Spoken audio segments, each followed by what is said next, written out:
I was diagnosed with colon cancer on my 23rd birthday back in 1999, and my doctor told me I was the only one in the country, maybe even the world. And I remember being just so angry that I was poor little Molly with cancer, and I didn't want to have that.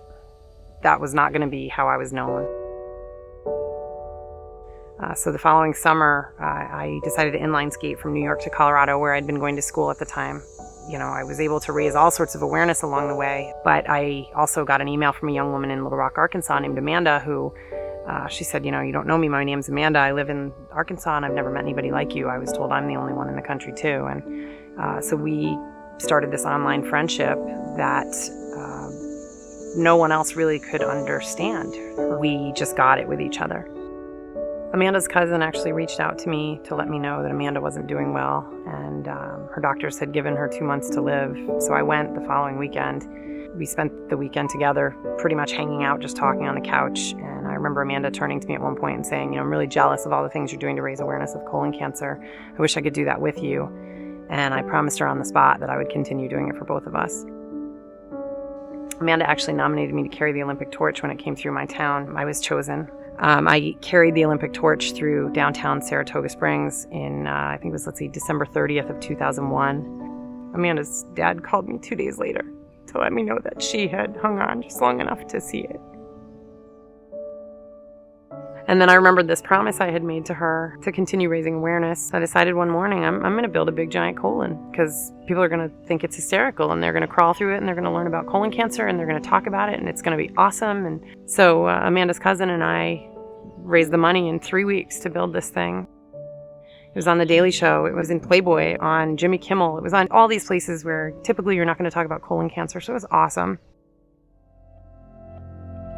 I think it was about March of 2003 during the tour, Hannah and I decided we needed to start an organization. We knew there was not something out there raising awareness in out-of-the-box ways, especially in young people. So we started the Colon Club, and we continued this tour with the colossal colon, and we got to Philadelphia. And I remember this woman walking into the tent. She tells me she drove 3 hours just to meet me because she was diagnosed when she was 22. So we stood around and we told her about the Colon Club. And Erica says, geez, we should do a calendar, and we can we can all pose in our bathing suits and show off our scars, and we can tell our stories. And we were like, that's really, really a great idea. Let's do that. It was a little bit racier when we first started, because how do you get people that know nothing about colon cancer to buy a calendar that talks about colon cancer? So, we were all in our bikinis and things like that. After 10 years, the Colander was transformed into this full-color magazine called On the Rise, referring to the rise in young people being diagnosed under the age of 50. So it's not just adults anymore, and it's happening more frequently than they would like to admit. One of the great things about the Colander and On the Rise is that we bring them here and we empower them to find their own voice and use it however it kind of speaks to them.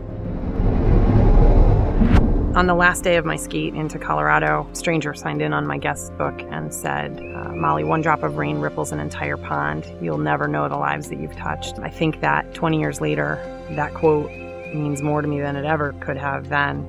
The Colon Club is all about making those ripples and empowering other survivors to continue to make those ripples. So it's just spreading far and wide. When these survivors come in and they share their story, they're going to save lives also. And those ripples are just going to keep going, and there's no stopping them now.